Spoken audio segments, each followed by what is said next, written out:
Si Bagwis Palan, dumagit daw si Bagwis ng manok dun sa kabilang sityo. Yung ginto na hinuhukay namin dito, hindi pa nagpapakita. Ayan. Kung magkano yung makakaparte namin, yun ang ipagpapasalamat ko sa mahal na Panginoon at meron naman kami ng blessing ngayon.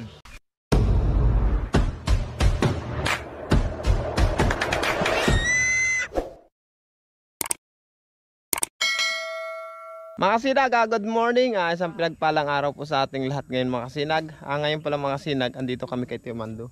Nasa kanya ang torno. Ang plano ngayon mga kasinag, maghuhukay kami dito ng gagawing balon. Kasi walang tabuan sila dito, malayo ang kinukunan nilang tubig dun pa. Sa kabila dun. Sa grupo namin, 7 kami. Yung 3 maghuhukay, tapos yung 4 maglilinis. Lilinisan naman mga kasinag yun dyan, raragpasan yan. Yung sa daanan na yan, papuntang kabilang sityo. Yan ang ganap ngayong araw na ito. Mga kasinag, si Bagwis Palan, hindi ko muna kayo ma-update kasi 3 araw na mga kasinag. Pa 3 araw ngayong hindi umuwi. Pero may nakapagsabi kay Kuya Barok na nakapagkwento na dumagit daw si Bagwis ng manok dun sa kabilang sityo. Alamin natin mga kasinag sa masusunod araw. Ayan, magtrabaho muna kami.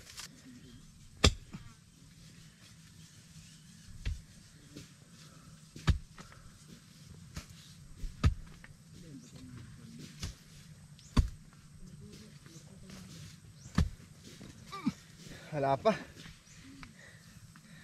mga kasinag. Yung ginto na hinuhukay namin dito, hindi pa nagpapakita. Supog pa. Iya pa. Salit yan, salit. Salit yan. Bubon. Dahil ka man makabilog pagpalat eh. Sabi nga, Milby, kita ko ulagar mo ya. Salit yan. Ang style mo kayo, itong paimbudo. Parang kaya. Ganun yung dapat. Malaki paliit. Pero madali na yung mamaya lakihan. Iyo, madali na yan.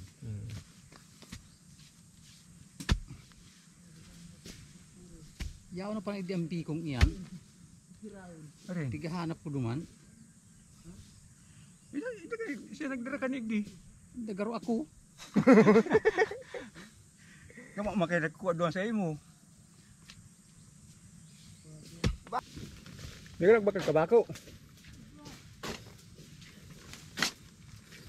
Di tayo naman sikat kayo artist dito ngunyan. Artista kami ngunyan, tanong ko vlog.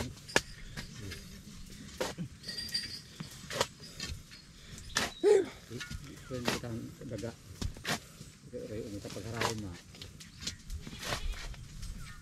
Hindi nga duman sa liyaw. Kaya mo pagkaya dyan. Mahurot kayo sa pasakil. Baga iyo. Tapos susunod, magawa ka na naman yan. Baling-baling yan. Trabaho ka na naman yan. Putakti nga. Ayan o. Asan ang bahay niyan? Paano mo may kalayo? Nasa puon yan. Naragpas mo na yata ang bahay. Bahay ang Shanghai, pwede niya mo kung nakagata. Hanapin ako nasaan. Mga kasinag yan yung lumilipad na yan, maliit na insekto na yan. Ano yun, putakti. Kung maalala nyo nung nakaraan na naglinis kami, ito si Kuya Iking din yung nakagat na yan. Nakagat sa mata ng putakti. Ito naman mga kasinag ang lilinisan nila. Daanan ito papunta doon sa kabilang sityo, Sityo Kiloon. Tapos yung pataas na yan, yan. Lilinisan nila yan.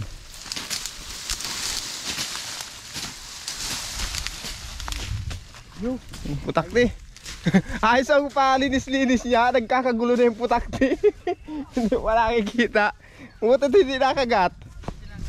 Hindi nakagat. Naawa pa siguro yung putakti.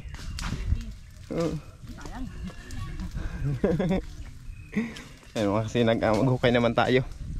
Na-update ko na kayo dun sa trabaho nila.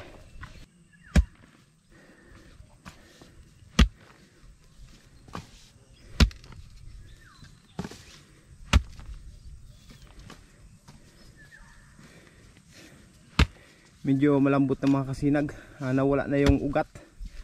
Kanina medyo nahihirap-hirapan pa kami gawa ng maugat. Pero ngayon nakakalambutan na, malambot na yung nasa ilalim niya.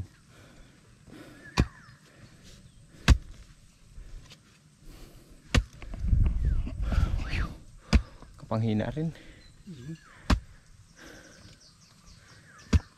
Wala pa talaga si Bagus mga kasinag. Oh. Wala malang nag-iingay. Tahimik na dito. Nawala na yung taga-kurahaw namin. Hindi pa nauwi. Mga kasinag, medyo malalim-lalim na. Saka pati yung hinuhukay namin. Yung hinuhukay namin mga kasinag, ano na, medyo nagbabasa-basa na. Kaya malapit ang tubig dyan. Diba? Ayun nga, oh, malapit na. Matubig na yan. Oh, matubig na talaga yan.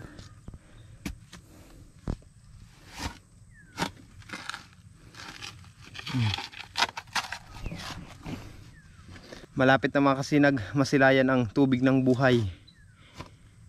Bukal ng kapalaran. Malapit na. Update ko lang ulit kay maya. Ayun mga kasinag, medyo marami-rami na yung tubig. Saka habang lumalalim yung hinuhukay namin mga kasinag, medyo mahirap-hirap na. Kasi may mga ano na, bato na ragit.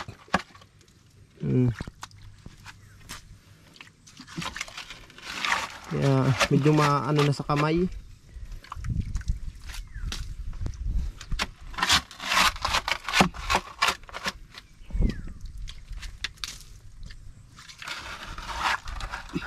Ayun, sa tubig niya.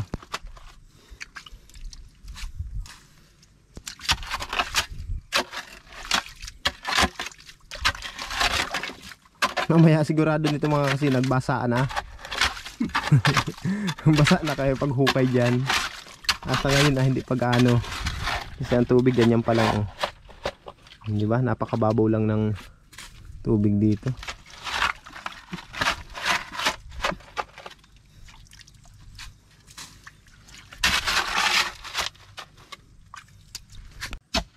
Makusog ang burabod. Bakong subay nga daw nag-aralin sukad no. Nag-aralin sukad no, malinaw nga na ang kuweno, luwas. Makusog ko ng bulo sa halja. Sabi ko maya maglalim pa lang abutuhod dyan. Sibut na kami yan. Mamaya basa na talaga.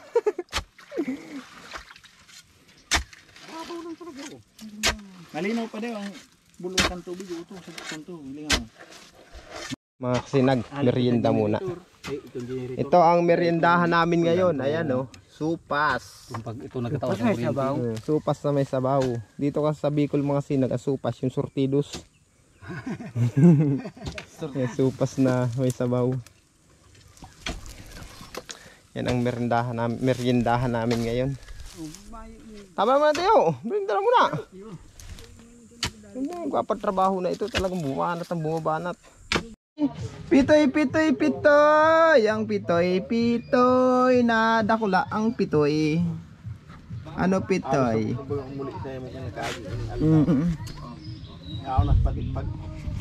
Mga kasinag, kay pitoy ko lang kayo ma-update ngayon na. At gawa ng si Bagus mga kasinag, hindi umuwi. Kaya pasensya na kayo mga kasinag, 3 araw na po ngayon hindi umuwi si Bagus. Si Pitoy ang tulong alaw hindi nagulo ko ni kagi. Nung nakaraan si Pitoy man ang umuwi ng 3 araw. Hindi umuwi pala ng 3 araw si Pitoy nung nakaraan. Ito na si Pitoy oh. Pitoy. Bait na aso yun mga kasinag oh. Bait niya si Pitoy. Antay lang pala namin mga kasinag yung kasama namin, si Kaiking, si Barok. At alauna na, wala pa. Matrabaho na naman kami nung kay Tio Mando. Mga kasinag, nauna na pala yung kasamahan ko sa Team Lakas sa grupo namin. Kasi dumating yung nagbibili ng baboy. Kasi yung mga patining na baboy naming alaga, ibininta na namin mga kasinag. Ito na yung blessing na naman ngayon. Ayan. Pero hindi man ito lahat sa amin mga kasinag. papartihin pa ito ni Madam kung magkano yung makakaparte namin. Yan ang ipagpapasalamat ko sa mahal na Panginoon at meron naman kami ng blessing ngayon. Ayun mga kasinag, susunod ako dun at magtatrabaho na kami. Mga kasinag, punta na ako dun. Nagtatrabaho na sila. Hindi ko naman kasi akalain mga kasinag na darating ang bibili ng baboy. Ando na sila. Parte na ang hukay nila nung nung ginagawa nila. Tapos garagpas naman sila Teomando.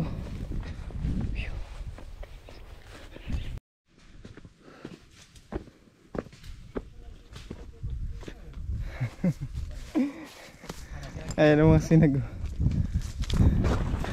Parte na ang kanilang paghukay. Oo. Malalim na talaga. Kahit tubig ka sa bago pagbut niya. Mga sinag tais muna tayo. Hasain ko muna yung aking itak kasi mapurol na. Yan yung nalinisan namin hanggang dun. May kabila na yun.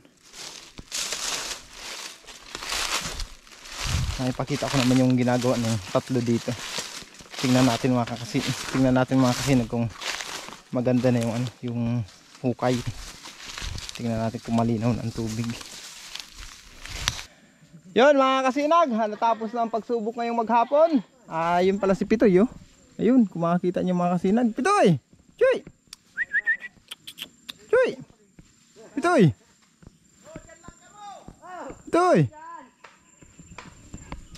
Ito palang pinalinisan na ito ni Teomando mga kasinag. Ano ito? Tawag dito, tataniman niya ng kakao. Yun ang plano niya dito mga kasinag. Taniman niya ito ng kakao, pag ganyan.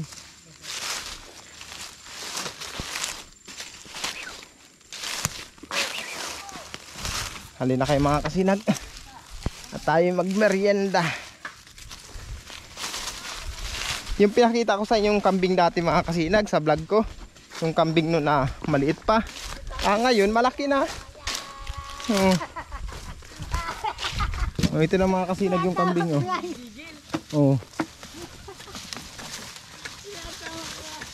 Ayan dati kurukit pa yan mga kasinag. Maliit pa. Ngayon akit na.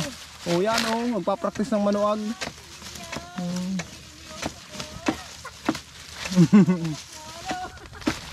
Bihat ba natin na suagin haba na agad ang sungay bilis lang talaga ng panahon.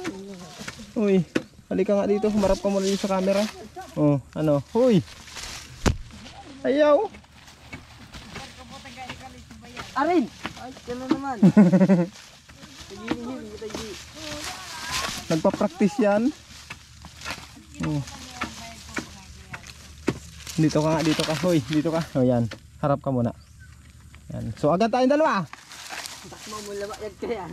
Pero patik pili kayan kang ano yun. Galit nga, huwag yan itlog. Sige na, awakan ng itlog. Pitoy, ayan laban kay suagan Pitoy. Laban to suagan mga kasinag suagan yan. Takot. Takot pala ang kambing sa aso. Hindi na laban na suagan si Pitoy.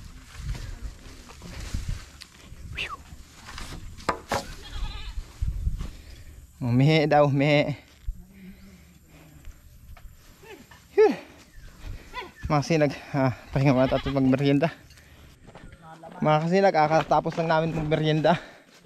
Tignan natin yung hukay. Ayun, medyo malinaw na. Ayun mga kasinag, medyo malinaw na yung tubig, lakas ng bukal doon sa gilid, kitang kita yung mga kasinag, medyo gumagalaw yung tubig. Sige ang bulos ng bukal.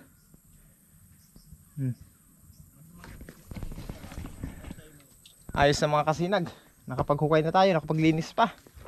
Sa masusunod mga kasinag, abangan nyo naman ang turno naman ay kay Melvin. Doon kami sa Limunan, sa Kalamansian. Doon kami magtatrabaho. Ayan mga kasinag, uuwi na tayo.